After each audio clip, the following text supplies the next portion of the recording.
اللهم صل على سيدنا ومولانا محمد. الحمد لله رب العالمين والصلاة والسلام على أشرف الأنبياء والمرسلين وعلى آله وأصحابه أجمعين. قال الله تعالى وتبارك في القرآن المجيد والفرقان الحميد. بسم الله الرحمن الرحيم.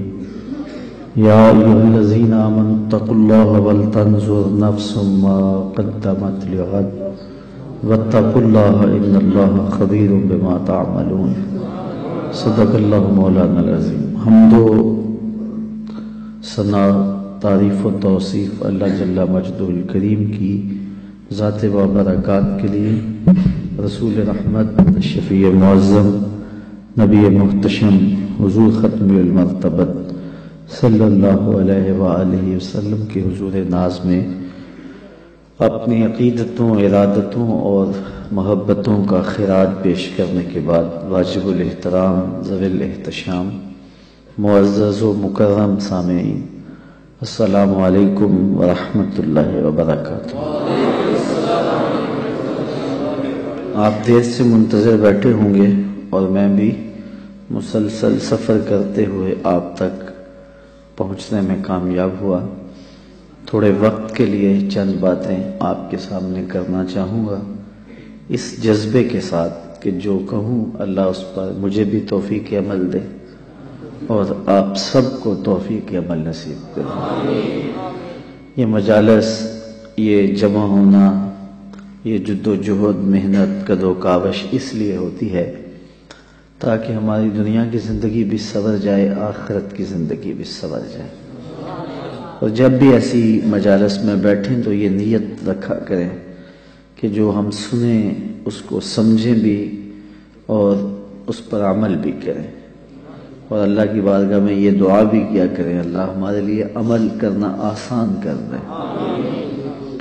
مختصر زندگی ہے، سانس کسی وقت بھی ٹوٹ جانی ہے اور میں اور آپ آغوش موت میں جانے والے ہیں.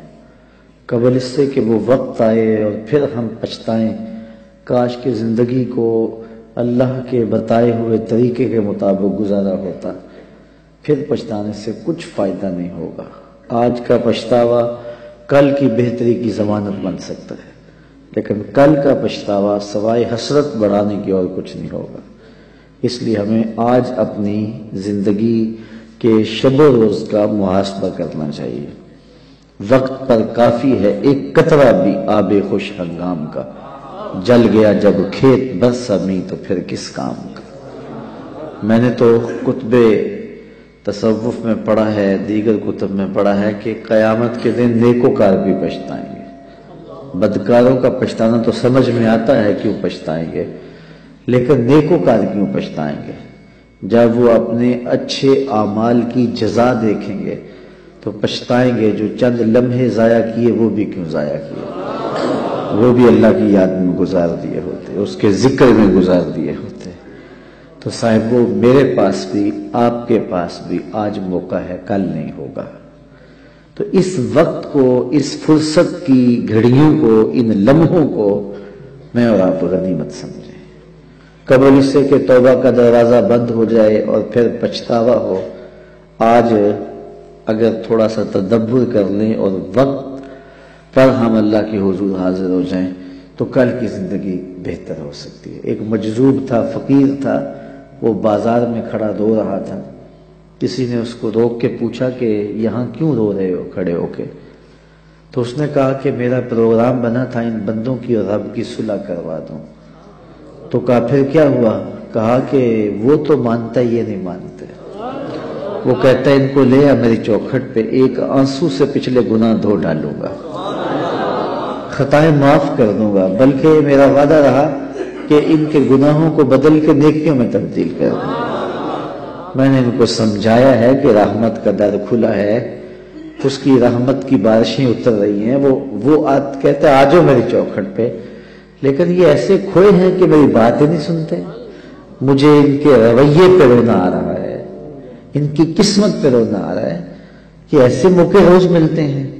لیکن یہ میری بات ہی نہیں سنتے، یہ مانتے نہیں ہیں، یہ میری سنتے ہی نہیں ہیں، اس لیے میں رو رہا ہوں۔ اگلے دن وہی شخص قبرستان کے قریب سے گزرا تو وہی بابا قبرستان میں کھڑا رو رہا تھا۔ اس نے کہا بابا تو بازاروں میں بھی روتا ہے، قبرستانوں میں بھی روتا ہے، آج کیا مسئلہ ہے؟ کہا آج بھی مسئلہ کل والا ہے۔ کہا آج کیا ہوا؟ کہا آج میرا پروگرام تھا ان قبرستان والوں کی اور رب کی صلح کروا دوں۔ تو کہا پھر آج کیا مسئلہ بنا؟ کہا آج یہ مانتے ہیں وہ نہیں مانتا، قبل اس سے کہ وہ ماننے سے انکار کر دے، توبہ کا دروازہ بند ہو جائے، سورج مغرب سے طلوع ہو جائے، سانسوں کی ڈوری ٹوٹ جائے، آنکھیں تاڑے لگ جائیں، زبان بند ہو جائیں، ہاتھ اکڑ جائیں، اعضائے بدنیاں مدمحل ہو جائیں، اس سے قبل ہم اپنے رب سے سچی توبہ کر کے اپنی آخرت کی طرف توجہ دیں۔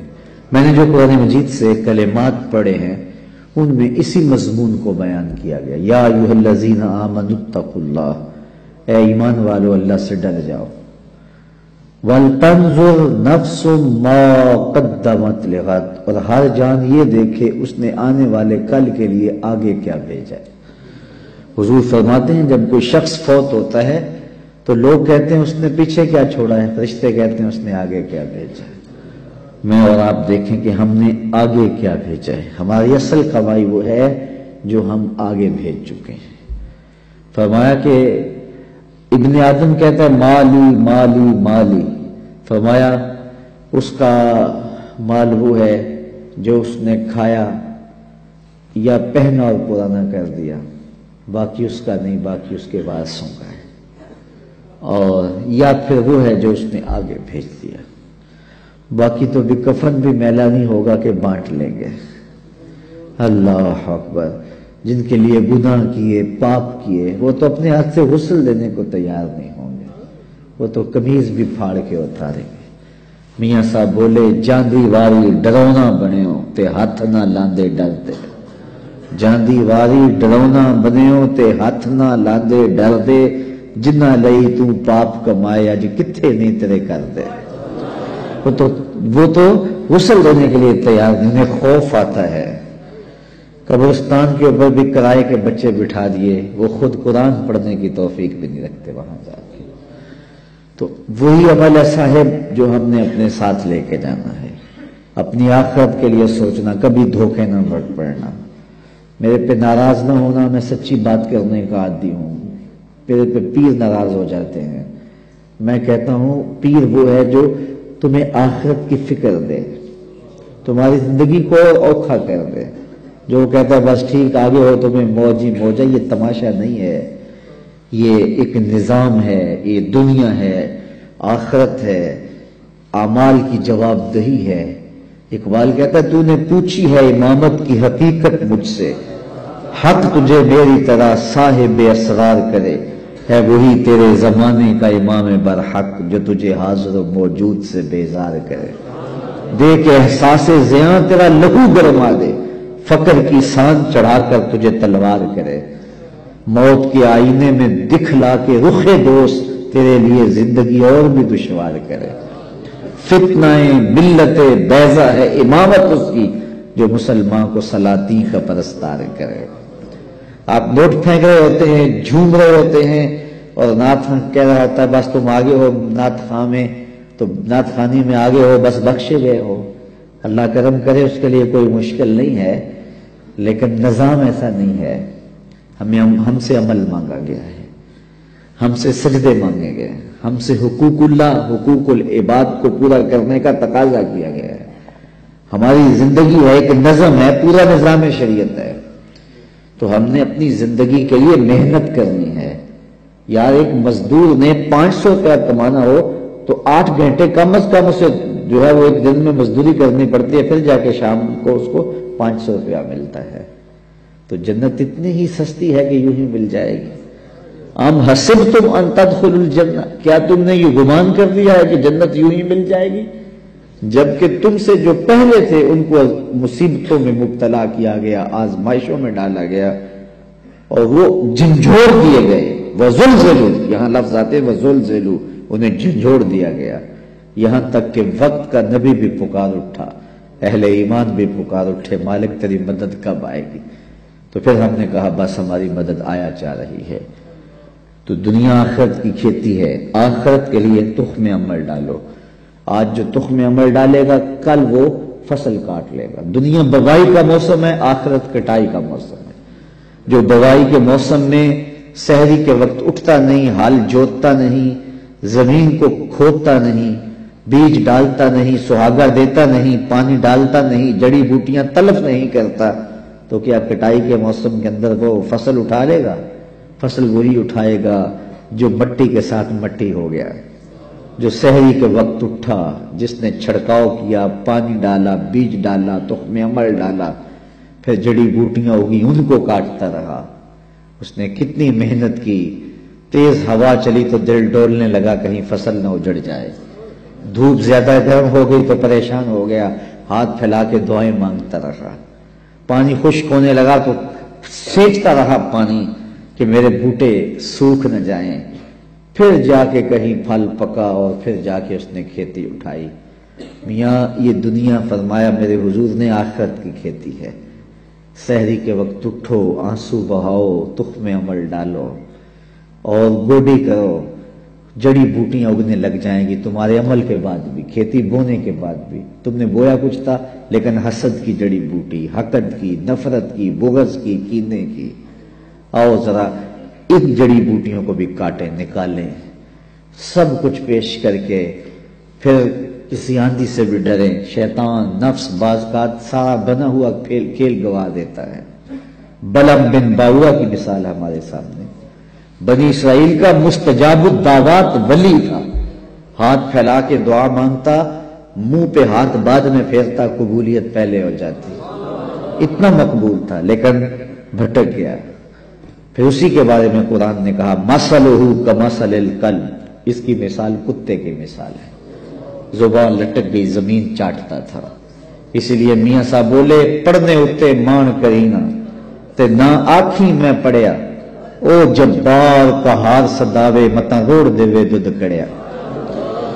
جب تک یہ یقین نہ ہو کہ میرا انجام کیا ہے اتنی دیر تک دھڑکا لگا رہے۔ ایک تابعی حضرت ابو ملیکہ رضی اللہ تعالیٰ عنہ کہتے ہیں میں 30 اصحاب رسول سے ملا ہوں، بخاری کتاب الایمان اٹھائیے، کہتے ہیں میں 30 اصحاب رسول سے ملا ہوں، ہر کوئی ایمان کے بارے میں ڈاڈا فکر مند تھا کہ میرا خاتمہ ٹھیک ہو جائے۔ رنگا رنگ سہیلیاں پرن کڑے پر پریا اس نہ جانیے جس دا توڑ چڑھے۔ اس لیے یہ تھوڑی زندگی اللہ نے مجھے دی ہے، آپ کو دی ہے، یہ اس کی امانت ہے، یہ کتنی بڑی دولت اس نے ہمیں دی ہے، اس کا شکر ادا کرو کہ سینے میں اسلام کا چراغ ہے۔ سب سے بڑی دولت جو ہمیں اس دنیا پہ دی گئی ہے وہ دولت ایمان ہے، اور آخرت میں سب سے بڑی دولت جو دی جائے گی وہ دیدار الہی ہوگا۔ جو دنیا میں ایمان سے محروم رہا، آخرت میں دیدار الہی سے محروم رہا، وہ حقیقی محروم ہے۔ ایک بندہ ہواؤں میں اڑتا ہے، چرخ پہ جھولتا ہے، عالی شان بنگلوں میں رہتا ہے، دنیا میں پہچان ہے، لوگ سے لوٹ کرتے ہیں، وقار ہے، منصب ہے، عہدہ ہے، لمبی لمبی گاڑیاں ہیں، خوبصورت عورتیں پہلو میں ہیں، زمانہ کہتا ہے کیا قسمت اس کی، کیا کہنے، لیکن سینے میں ایمان کی روشنی نہیں ہے، کوڑی مل نہیں ہے۔ اور ایک بندہ جھونپڑی میں رہتا ہے، دوسری گلی کا کوئی بندہ اسے جانتا نہیں ہے، پھٹے پرانے پیبند لگے لباس ہے، کبھی کھانا ملتا ہے کبھی نہیں ملتا، سوکھی روٹی کھا کے گزارا کر لیتا ہے، کرائے کے مکان میں رہتا ہے، زمانہ پوچھتا نہیں ہے، لیکن سینے میں ایمان کا چراغاں ہے، خوش بخت آدمی ہے۔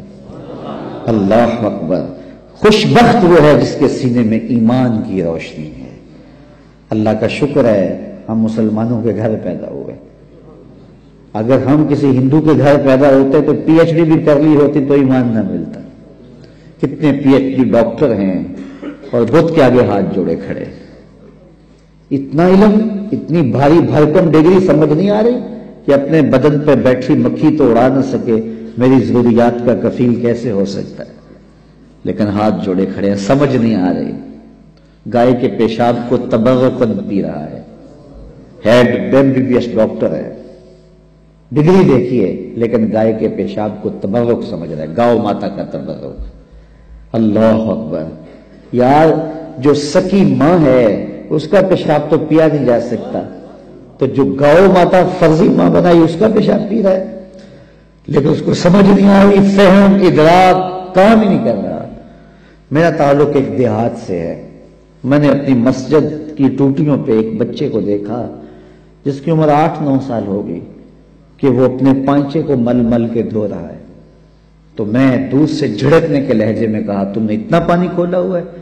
تو وہ اگر لجاجت بھرے لہجے میں جواباً کہتا حضرت میں گلی سے گزر رہا تھا، کسی جانور کے پیشاب کا چھینٹا میرے پاؤں کے پہ گر گیا اور میں سکول جا رہا ہوں۔ وہ کوئی مدرسے کا طالب علم نہیں تھا جس نے درس نظامی پڑھا ہو، نجاست خفیفہ و غلیظہ کے حکام پڑھے ہوں، وہ پرائمری کلاس کا ایک طالب علم تھا اور پاؤں کے اوپر پیشاب کے پڑے ہوئے غیر مری چھینٹوں کو گوارا نہیں کر رہا، مل مل کے دھو رہا ہے۔ میں سوچ میں پڑ گیا کہ اس ڈاکٹر کو تو سمجھ نہیں آئی، اس 8 سال کے بچے کو سمجھ آ گئی، تو اندر سے آواز آئی وہ ڈاکٹر ہے لیکن اس کے ہاتھ میں دامن میرے حضور کا نہیں، اور یہ 8 سال کا بچہ ہے، ماں نے گڑتی میں پیار حضور کا دیا ہے، اس لیے تقدس اس کی روح تک اتر گیا ہے، روشنی اس کے من تک اتر گئی ہے۔ پتہ نہیں شعر کس کا ہے لیکن قلم توڑ دیا کسی نے۔ نہ خرد کی روشنی تھی نہ جنوں کی آگ ہی تھی، نہ خرد کی روشنی تھی نہ جنوں کی آگ ہی تھی، تیری راہبری سے پہلے یہ جہاں جہاں نہیں تھا۔ تو زندگی کا سارا حسن، زندگی کا سارا جمال آمنہ کے لال کی دہلیز سے ملا ہے۔ ہم تو گلیوں میں رول رہے ہوتے اگر حضور نہ ملتے، تو اس نعمت کو کبھی چھوٹا نہ سمجھنا، ساری زندگی حضور کے نام لگا دو۔ حضور ہم آپ کے، ہمارا جینا آپ کے لیے، ہمارا مرنا آپ کے لیے، ہماری ایک ایک سانس آپ کے نام ہوئی، ہم جئیں گے تو آپ کے لیے، ہم مریں گے تو آپ کے لیے، ان کے ہو کے تو دیکھو زمانہ تمہارا ہو جائے گا۔ اقبال کے سارے کلام کا رس نچوڑیں تو جوس یہ نکلتا ہے کہ محمد سے وفا تو میں تو ہم تیرے، یہ جہاں چیز ہے کیا لوح و قلم تیرے۔ اقبال کہتا ہے حضور سے وفا کا رشتہ قائم کر لو، پھر قلم بھی تمہیں دے دیں گے، تختی بھی تمہیں دے دیں گے، پھر جو لکھنا ہوا لکھ لینا۔ تمہاری تقریر کے فیصلے واشنگٹن میں نہیں ہوں گے بلکہ خدا بندے سے خود پوچھے گا بتا تیری رضا کیا، شرط کیا ہے کہ رسول اللہ کے ساتھ وفا کا رشتہ مستقیم۔ تو کہا یا ایھا الذین آمنوا، اے ایمان والو، اتقوا اللہ، اللہ سے ڈر جاؤ۔ اللہ سے ڈرنے کا سبق دیا گیا، اور اس ایک آیت میں 2 مرتبہ یہ بات کہی گئی، یا ایھا الذین آمنوا اتقوا اللہ ولتنظر نفس ما قدمت لغد واتقوا اللہ۔ ایک آیت میں 2 مرتبہ کہا گیا اے ایمان والو اللہ سے ڈر جاؤ، اور قرآن مجید میں 33 مرتبہ ہمیں تقوی کا حکم نامہ دیا گیا ہے۔ یہ اتنی اہم چیز ہے، اللہ سے ڈرنے کا حکم حضور علیہ السلام سے بھی۔ جب کوئی کہتا حضور ہمیں کوئی وصیت کیجیے تو حضور کہتے اوصی کا بتقوی اللہ، میں تمہیں اللہ سے ڈرنے کی وصیت کرتا ہوں۔ تقوی ہے کیا؟ جس کی وصیت رسول کریم بھی بار بار کرتے ہیں۔ تقوی ہے کیا؟ جس کی وصیت میرا رب بھی کرتا ہے، بار بار حکم دیتا ہے کہ تم تقوی اختیار کرو، اللہ سے ڈر جاؤ۔ اللہ کوئی ایسی چیز ہے جس سے ڈرا جائے؟ بندہ جس سے ڈرتا ہے اس سے وحشت بھی کرتا ہے۔ سانپ سے ڈرتا ہے، ہتھے چڑھ جائے تو مار بھی دیتا ہے۔ چور ڈاکو سے ڈرتا ہے، قابو آ جائے انہیں چھوڑتا بھی نہیں ہے۔ لیکن اللہ سے بندہ ڈرتا بھی ہے، محبت بھی کرتا ہے۔ تو یہ ڈرنا کس معنی میں ہے؟ تو یہ ڈرنا اس معنی میں ہے کہ بندہ جس سے محبت کرتا ہے اس کی ناراضگی سے ڈرتا ہے۔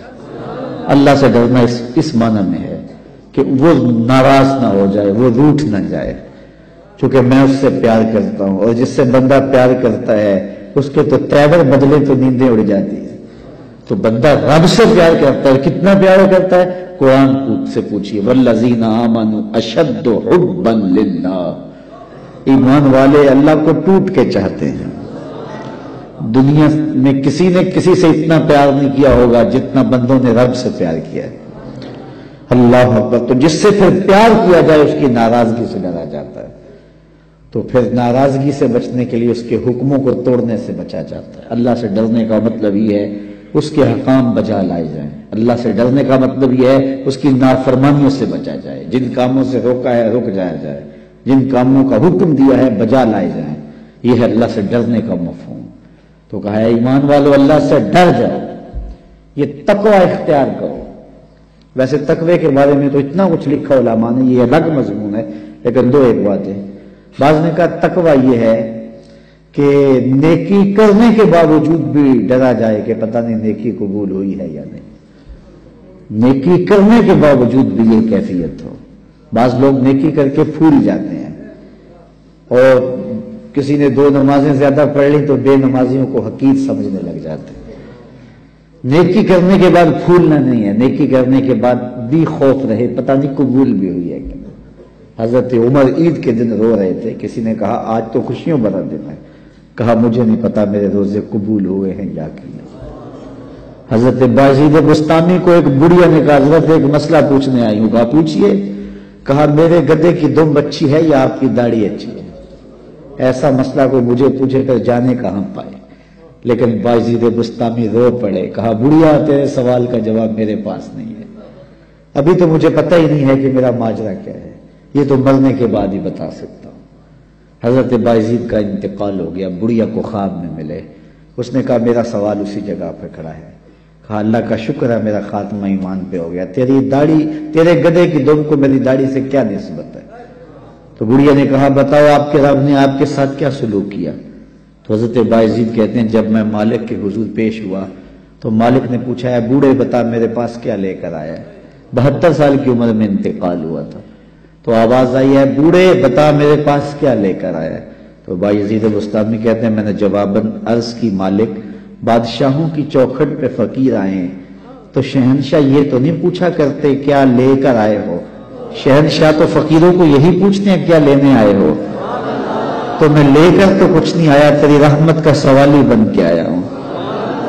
تو اللہ نے بغیر حساب کے میری مغفرت فرما۔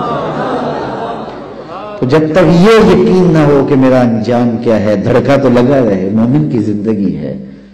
تو کہا نیکی کرنے کے باوجود بھی ڈرتا رہے پتہ نہیں قبول ہوئی ہے کہ نہیں۔ اللہ اکبر۔ حضرت کعب احبار یہ تابعی ہیں لیکن انہوں نے حضور کو دیکھا ہے۔ حضور کو دیکھنے والا صحابی ہوتا نا، لیکن انہوں نے حضور کو دیکھا بھی ہے لیکن پھر بھی تابعی ہیں۔ کیوں؟ اس لیے کہ یہودیوں کے بہت بڑے عالم تھے، احبار تھے، اور حضور علیہ السلام کی ملاقات ہوئی، زیارت ہوئی، لیکن ایمان نہ لائے۔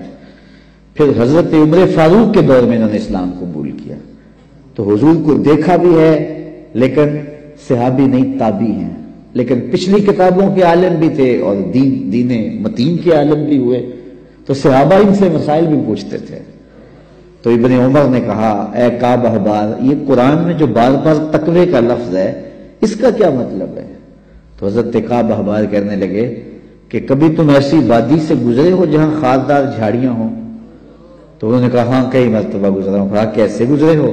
کہا میں دامن سمیٹ لیا، کوئی کانٹا میرے دامن سے الجھ نہ جائے۔ کالا فضا کا تقوی، کہا تقوی بھی اسی کا نام ہے۔ دنیا سے یوں گزرا جائے کہ کوئی گناہ سے دامن آلودہ نہ ہونے پائے۔ جگہ جگہ جھاڑیاں ہیں، جگہ جگہ کانٹے بھری گناہوں بھری جھاڑیاں ہیں، دعوت گناہ دیتی ہیں، توجہ کھینچتی ہیں، دل کھینچتی ہیں، لیکن بچ بچ کے نظریں بچا کے گزر جایا جائے۔ یہ ہے تقوی، دنیا میں رہ کر بھی دنیا سے بچا جائے۔ دنیا کے ترک کرنے کا نام کمال نہیں ہے، دنیا میں رہ کے دنیا کی خرابیوں سے بچنے کا نام کمال ہے۔ کمال اس مرغابی کا ہے جو پانی میں رہتی بھی ہے لیکن پانی کو پروں میں جذب بھی نہیں ہونے دیتی۔ صوفیہ فرماتے ہیں دنیا میں ایسے رہو جس طرح کشتی پانی میں رہتی ہے، پانی میں رہتی ہے لیکن پانی کو اپنے اندر نہیں آنے دیتی۔ کشتی میں پانی رہے تو خیر ہے، خود بھی ترے گی، اوروں کو بھی ترائے گی، لیکن اگر پانی کشتی میں آ گیا تو کشتی اور اس کے سواروں کو لے ڈوبے گا۔ کہا دنیا میں تم رہو، دنیا تمہارے اندر نہ رہے۔ اللہ اکبر۔ اگر دنیا تمہارے اندر آ گئی پھر پلے بچے گا کچھ نہیں۔ من نظر الی الدنیا نظر الحب اخرج اللہ تعالی من قلبہ نور الیقین والزہد۔ جو دنیا کو محبت کی نظر سے دیکھتا ہے اللہ اس کے دل سے تقوی کا نور کھینچ لیتا ہے، پھر اس کے سجدے رسمی رہ جاتے ہیں، اس کی نمازیں دکھاوے کی رہ جاتی ہیں، پھر اس کے سارے اعمال بس رسمی رہ جاتے ہیں، پھر نہ سجدے کی لذت باقی بچتی ہے، نہ رکوع اور قیام کا لطف باقی رہتا ہے، پھر سب کچھ اس کی تقریر، اس کا واعظ، اس کا سننا، اس کا سنانا سوائے رسم کے اور کچھ نہیں ہوتا۔ تو دنیا سے محبت نہیں کیجیے گا، میرے حضور نے فرمایا کن فی الدنیا کانک غریب او کعابر سبیل، دنیا میں ایسے رہو جس طرح کوئی اجنبی مسافر رہتا ہے یا پھر کوئی سڑک عبور کرنے والا گزرتا ہے، دائیں بائیں سے دیکھ کے سڑک عبور کر جاتا ہے۔ فرمایا میری اور دنیا کی مثال ایسے ہے جس طرح کوئی مسافر گزر رہا تھا، راستے میں شجر سایہ دار آ گیا اور وہ چند لمحوں کے لیے سستانے کے لیے رک گیا اور پھر منزل کی طرف چل پڑا۔ تو دنیا میں چند لمحوں کے لیے ہم رکے ہیں، کوئی 60 سال کے لیے رکا ہے، کوئی 70 سال کے لیے رکا ہے، کوئی 50 سال کے لیے، کوئی 20 سال کے لیے، کوئی 40 سال کے لیے، کسی کے 40 سال بیت گئے، کسی کے 50 سال بیت گئے، کسی کے 20 سال بیت گئے۔ تھوڑی دیر کے بعد دوپہر کٹ جانی ہے، سایہ جو ہے وہ ختم ہو جانا ہے، اٹھ کے پھر کوچ کرنا ہی پڑنا ہے۔ تو قبل اس سے چونکہ یہ 60 سال، 6 سال، 50 سال، 20 سال، 40 سال یہ ہمارا اس درخت کی چھاؤں کے نیچے بیٹھنا ہے، اور اس کے بعد ایسی زندگی ہے، ایسی لمبی زندگی، نہ ختم ہونے والی زندگی۔ یوم حشر ایک دن جو ہے 50,000 سال کا، 50 سال کا نہیں، 50-100 سال کا نہیں، 50,000 سال کا ایک دن، اور یہ ساری دنیا 60 سال کی، یہ ساری زندگی جو ہے وہ 50 سال کی، 60 سال کی، 70 سال کی۔ اس میں بھی پہلے 8-10 سال بچپن کی مدہوشیوں میں گزر گئے، کچھ بڑھاپے کے دھکوں میں گزر گئے، دن میں 8 گھنٹے سوئے تو زندگی کا تیسرا حصہ یہ گزر گیا، 45 سال زندگی ہے تو 15 سال یہ نکل گئی، 10 سال بچپن کے نکل گئے، 5 سال بڑھاپے کے دھکے نکل گئے۔ روز ایک دن میں کتنی مرتبہ واش روم میں جانا پڑتا، آدھا گھنٹہ بھی لگا رہے ہیں روز کا، تو روز کا یہ بھی نکالو، کتنی زندگی بچتی ہے۔ میرے ایک دوست نے اندازہ لگایا 13 سال بچتی ہے، 13 سال کے لیے، 15 سال کے لیے، 14 سال کے لیے اپنے رب کو ناراض کیا ہوا ہے۔ یا ایھا الانسان ما غرک بربک الکریم، آواز آئی ہے انسان اپنے کریم رب کو چھوڑ دیا تم نے۔ 70 ماؤں سے زیادہ پیار کرنے والا، ماں پیار کرتی ہے، بہت پیار کرتی ہے، لیکن مالک کے پیار کا مقابلہ ہی نہیں ہے۔ ماں اولاد سے اتنا پیار کرتی ہے، اس کے لیے دکھ جھیل لیتی ہے، تکلیفیں گوارا کر لیتی ہے۔ میں آپ سے پوچھتا ہوں کہ ماں اولاد سے اتنا پیار کیوں کرتی ہے؟ آپ کا ایک ہی جواب ہوگا کہ ماں نے بچے کو جنم جو دیا ہے۔ تو میرے اس جملے پہ اگر غور کرو اور میں تقریر ختم بھی کر دوں تو آپ کے آنے کا اور میرے آنے کا مقصد پورا ہو جائے گا۔ یہ جملہ اگر آپ سمجھ جائیں، جس ماں نے جنم دیا ہے وہ اتنا پیار کرتی ہے، جس رب نے خلق کیا ہے وہ کتنا پیار کرتا ہے۔ ماں نے جنم دیا ہے، خلق نہیں کیا، تخلیق نہیں کیا۔ جنم دینے والی کا پیار کسی ترازو پہ نہیں تولا جا سکتا، تو جس نے خلق کیا ہے وہ کتنا پیار کرتا ہے۔ تو ماں کی گود چھوڑ کے بچہ بھاگ جائے تو ماں کہتی ہے پتر آجا، اتنی ٹھنڈ کہیں نہیں ملے گی، اتنی گھنی چھاؤں کہیں نہیں ملے گی، آجا میری باہیں تیرے لیے کھلی ہیں۔ تو مالک کی دہلیز چھوڑ کے بندہ بھاگتا ہے تو ذرا اس کی آواز بھی دیکھو، یا ایھا الانسان ما غرک بربک الکریم، او بھاگنے والے آجا پلٹ کے، تیرا رب بڑا ہی کریم ہے۔ مجھے بتاؤ بھاگنے والوں کو کوئی یوں بھی آواز دیتا ہے؟ کبھی آپ نے پولیس کو مجرم کا تعاقب کرتے دیکھا ہوگا، لیکن یہ دیکھیے بھاگنے والے کو جو اللہ کے در سے بغاوت کر کے بھاگ رہا ہے، چھوڑ کے بھاگ رہا ہے، شیطان نے جس کو اغوا کر لیا ہے اور بھاگ رہا ہے اس کی دہلیز سے، مسجد کے قریب ہوتے ہوئے بھی پنج گانا صدائے دل نواز آتی ہے، حی علی الصلاۃ حی علی الفلاح، لیکن یہ نیند کے خراٹوں میں ہوتا ہے۔ میرا رب اسے بھی کہتا ہے او بھاگنے والے آجا، میں تیرا رب لگتا ہوں، دیکھ میرا تیرا گوڑا رشتہ کتنا ہے، آجا پلٹ، آنا تو نے ہے ہی، پھر جو کفن میں منہ چھپا چھپا کے آتا پھرے گا، کھلے منہ آجا، پھر جو تجھے لوگ کندھوں پہ اٹھا کے لائیں گے میرے حضور، بہتر نہیں ہے اپنے قدموں سے چل کے آ جا، میری رحمت کے دروازے تیرے لیے کھلے۔ ما غرک بربک الکریم، ماں میں عموم ہے، اہل علم علماء یہاں جو یا طلباء بیٹھے ہیں درس نظامی کے وہ جانتے ہیں ماں میں کیا حسن ہے۔ ما غرک، وہ کون سی شے ہے جس نے تجھے مغرور کر دیا؟ دولت، حسن، جوانی، اقتدار، کوئی ایک چیز بھی ہے جو تیرے پاس ٹھہرنے والی ہے؟ تو کس چیز پہ ناز کر کے اپنے رب کی دہلیز کو بھول گیا ہوا ہے؟ آ جا پلٹ کے. کبھی آپ نے دیکھا ہو کوئی نالائق بچہ گھر چھوڑ کے بھاگ جائے تو وہ تو شاید کسی کے برتن ہوٹل پہ مانج کے اپنے پیٹ کی آگ بجھا رہا ہو، لیکن ماں کے حلق سے نیچے لقمہ نہیں اترتا. ماں نہ کچھ کھاتی ہے نہ کچھ پیتی ہے، اور باپ بھی بے قرار ہوتا ہے. پوچھتے پھر نالائق کدھر چلا گیا. اخبارات میں اشتہار چھپتے ہیں، آپ نے بھی دیکھے ہوں گے، اس نام کا بچہ، رنگ سانولا، لباس اس طرح کا، وضاحت ایسی، اٹھنے بیٹھنے کا سٹائل یہ، اتنے دنوں سے گھر سے گم ہے. اگر کسی کو ملے تو اس نمبر پہ، اس ایڈریس پہ اطلاع کرے، اتنا انعام دیں گے. اور نیچے لکھا ہوتا ہے نوٹ، اگر وہ خود پڑھے تو واپس آ جیسے کچھ نہیں کہا جائے گا. تو میں جب بھی یہ اشتہار پڑھتا ہوں تو میری نظر اس آیت پہ رکتی ہے. رب بھی کہہ رہا ہے یا ایھا الانسان ما غرک بربک الکریم، او بھاگے ہوئے انسان آجا پلٹ کے، تیرا رب کریم ہے، کچھ نہیں کہے گا. آجا پلٹ کے، اس کی رحمت کے دروازے کھلے ہیں.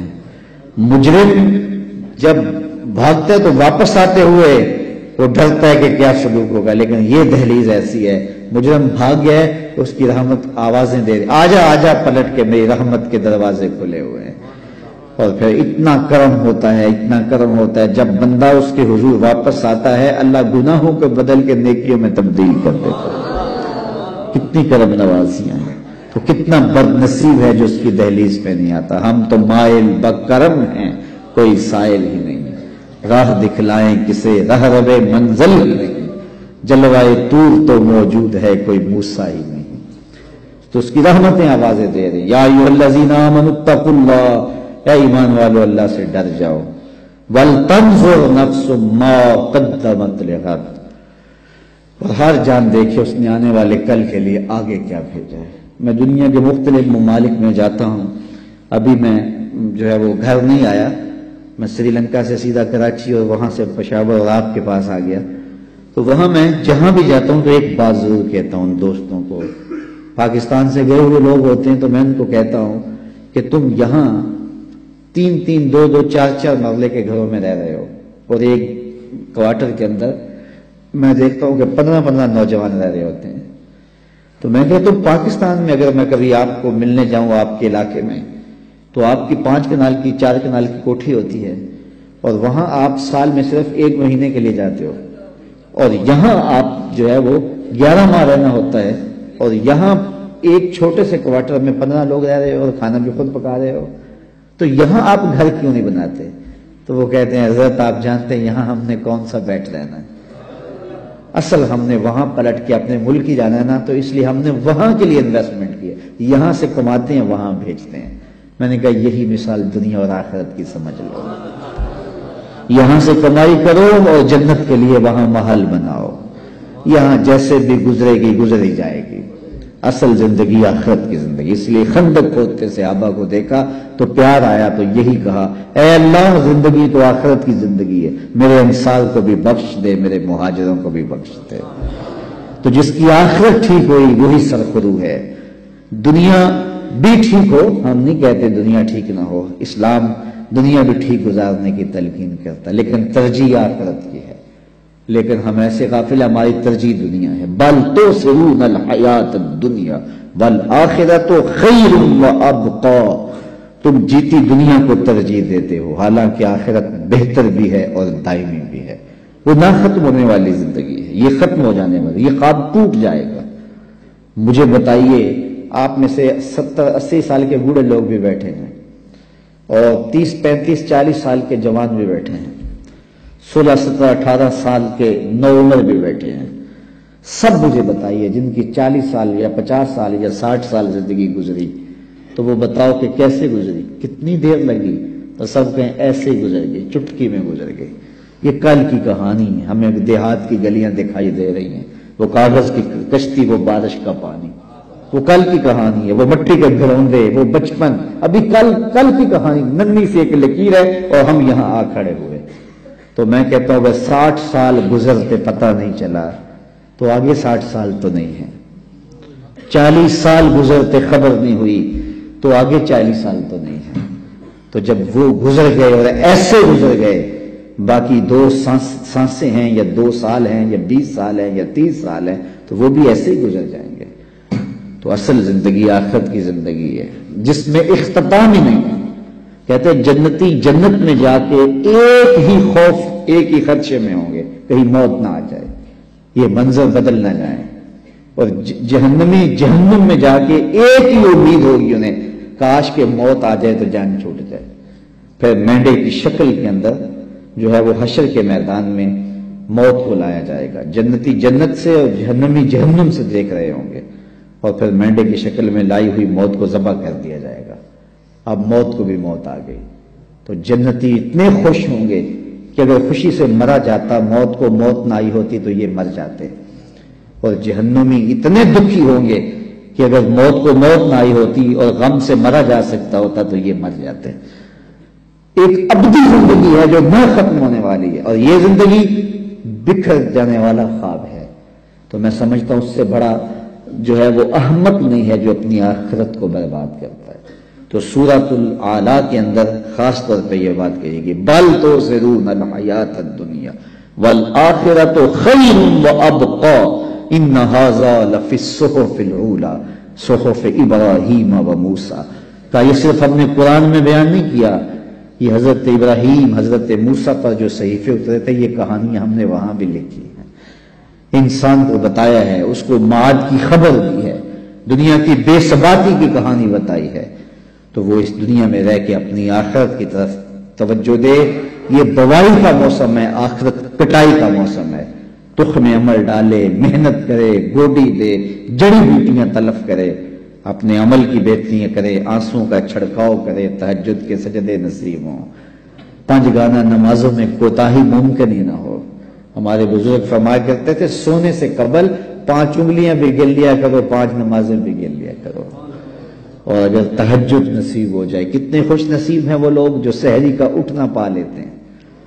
ایک روایت میں آتا جب سحری کے لمحے ہوتے ہیں تو شوہر اٹھتا ہے اور اپنی بیوی کو بھی جھنجھوڑتا ہے, لیکن نیند کے غلبے کی وجہ سے وہ اٹھ نہیں پاتی.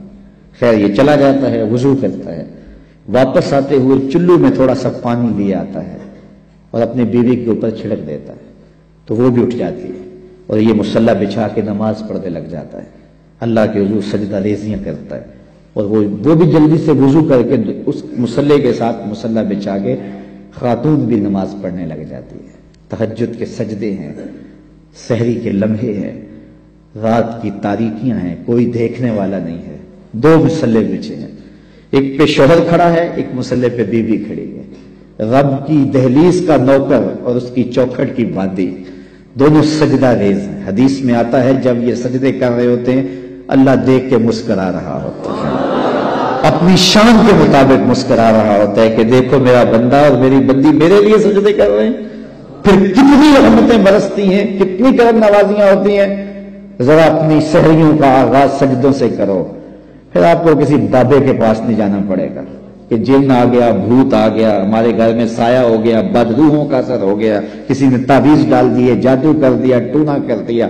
تہجد کے سجدوں سے اپنے مسلوں کو آباد تو کر کے دیکھو, تمہارے گھر پہ چھم چھم رحمتوں کا نزول ہوگا, کرم نوازیاں اتریں گی تمہارے گھر کے اندر, انوار برسیں گے. آؤ اس کی چوکھٹ پہ آؤ, اس کی کرم نوازیوں کے رنگ دیکھو کہ وہ کتنے کرم نوازیاں کرتا ہے. پھر رزق کے دروازے بھی کھلیں گے تمہارے لیے, رحمتوں کے دروازے بھی کھلیں گے, سکون اور طمانینت کے دروازے بھی کھلیں گے, اندر سے روشنی پھوٹے گی.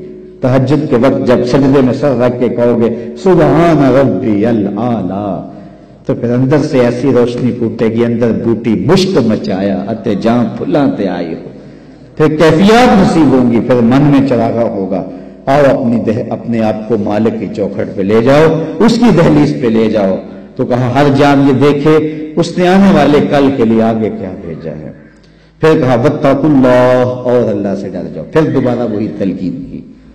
پھر ارشاد فرما ان اللہ خبیر بما تعملون, جو تم کرتے ہو تمہارا رب اس سے باخبر ہے, تم اس کی نگاہوں سے پوشیدہ نہیں ہو. آج کہیں لکھا ہوتا نا خبردار کیمرے کی آنکھ دیکھ رہی ہے, تو لوگ سیدھے ہو کے بیٹھ جاتے ہیں. کیمرے کی آنکھ دیکھ رہی ہے, کیمرے کی تو لائٹ بھی بند ہو سکتی ہے, اس کا سسٹم خراب بھی ہو سکتا ہے, لیکن جو رب کے کیمرے لگے ہیں وہ سسٹم کبھی خراب نہیں ہوتا. کیمرے کی ایک رینج ہے، اس سے آگے نہیں دیکھ پاتا، لیکن مالک کی شان کے ارا زبیبا نملۃ السودا، کالی رات کے اندھیرے میں، کالے پہاڑوں کے سلسلے میں، گہری غار کے اندر چیونٹیوں کے عمیق سوراخ میں جب چیونٹی چلتی ہے تو اس کے ننھے مہین قدموں سے سینہ سنگ کے اوپر جو وہمی اور گمانی لکیر بنتی ہے، تمہارا رب اس کو یوں دیکھتا ہے جس طرح دیوار چین کو دیکھتا ہے۔ اس کی نظروں سے کیا ہماری خلوتیں پوشیدہ ہیں، ہمارے اعمال پوشیدہ ہیں، کیا اس کی نظروں سے ہمارے خیال پوشیدہ ہیں؟ دروازہ مقفل کر کے اگر ہم گناہ کریں گے تو کیا مالک سے پوشیدہ ہوں گے؟ لوگوں سے تو پوشیدہ ہیں لیکن مالک سے پوشیدہ نہیں ہے۔ یہ عقیدہ جم جائے تو بند کوٹری میں بھی جرم نہیں ہو سکتا۔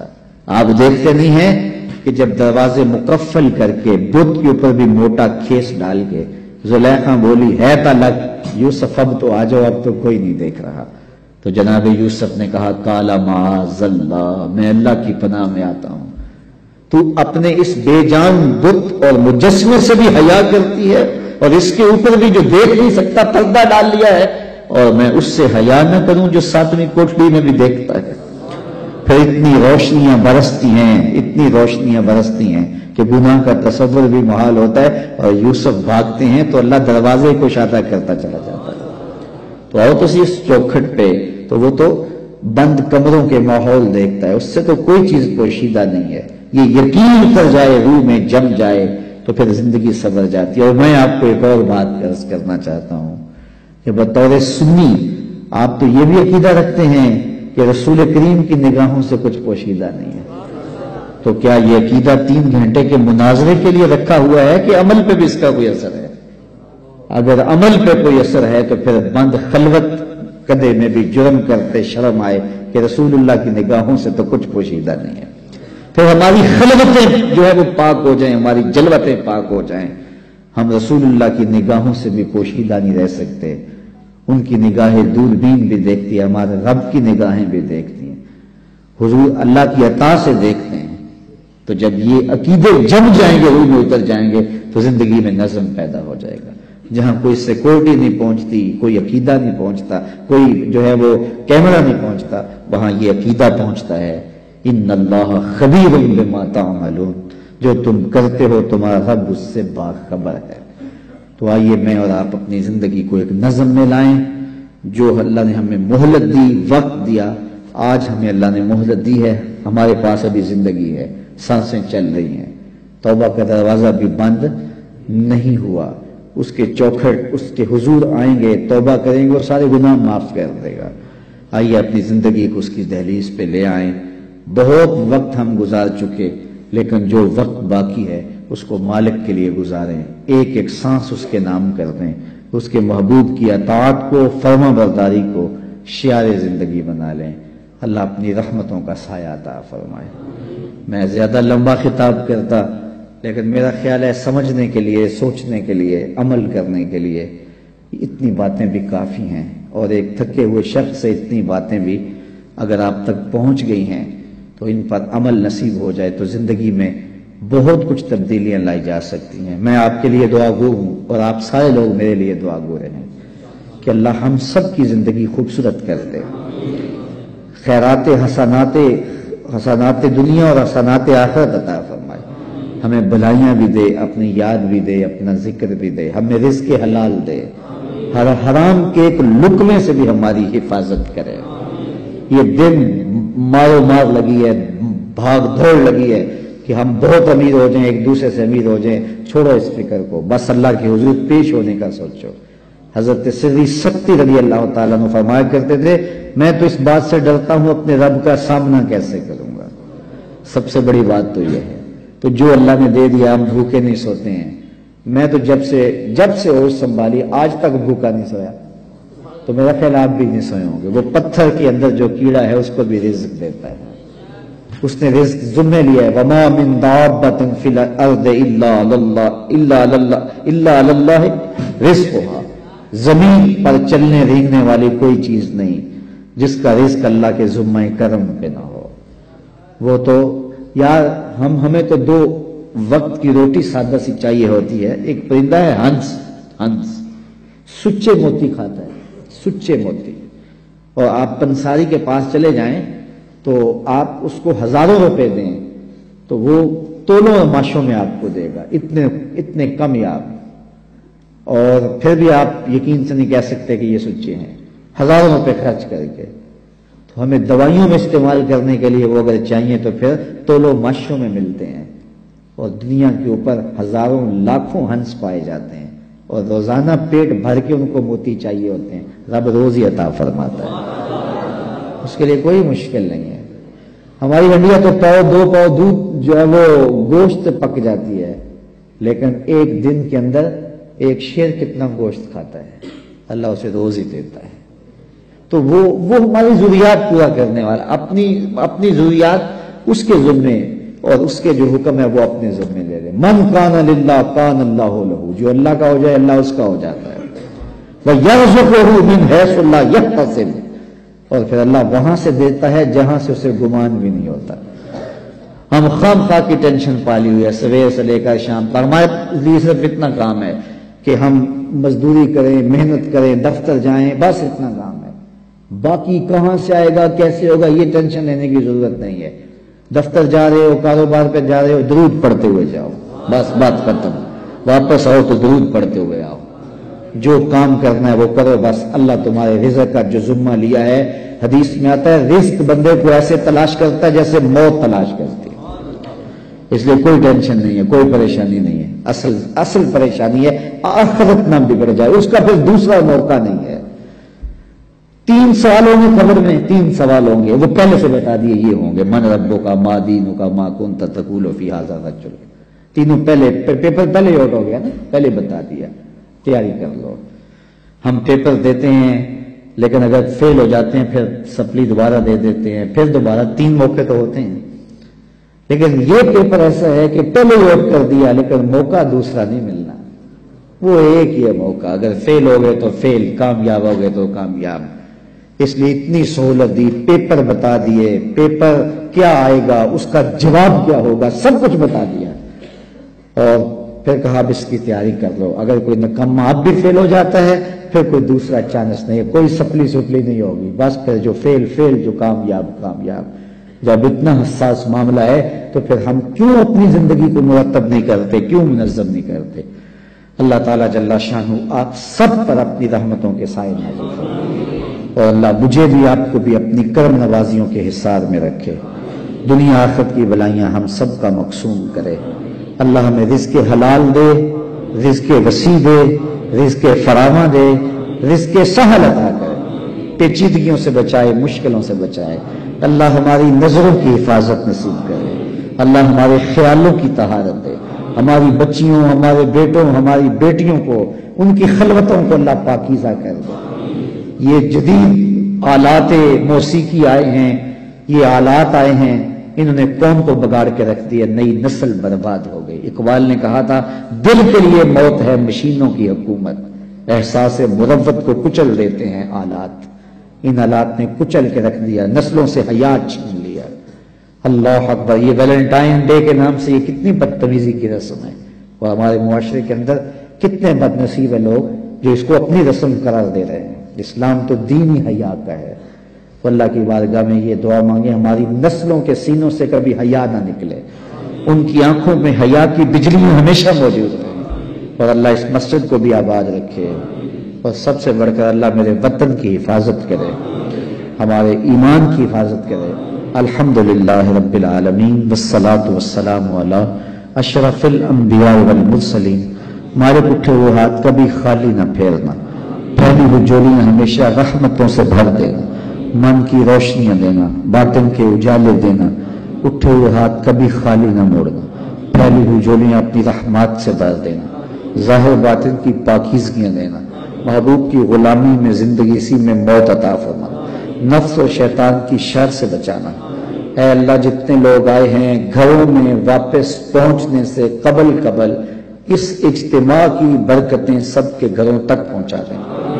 وصلی اللہ تعالی علی النبی الامین وعلی آلہ واصحابہ اجمعین. میری گزارش ہے کہ صرف 3 منٹ منٹ کے لیے آپ اپنی جگہوں پہ بیٹھے رہیں اور اپنی ساری توجہات اپنے دل کی جانب لگائیں. جو جانا چاہے وہ بے شک چلا جائے، لیکن جو رکنا چاہے وہ 3 منٹ کے لیے اپنی توجہات اپنی دل کی طرف لگائے اور اپنے بارے کچھ نہ کچھ سوچے کہ میں کہاں کھڑا ہوں، اور یہ خیال بھی کرے کہ میرے دل سے اللہ کی صدا پھوٹ رہی ہے، میرا دل اللہ اللہ پکار رہا ہے. چند لمحوں کے لیے ہم یہاں بیٹھے تاکہ جو ہمیں نصیب ہوا، جو سنا، اس کو اپنے اندر جذب کرنے کی کوشش کریں. پھر چپکے سے ہم اٹھ کے اپنے اپنے گھروں کی طرف پلٹ جائیں گے. اللہ مجھے آپ کو اپنی رحمتوں کے حصار میں رکھے.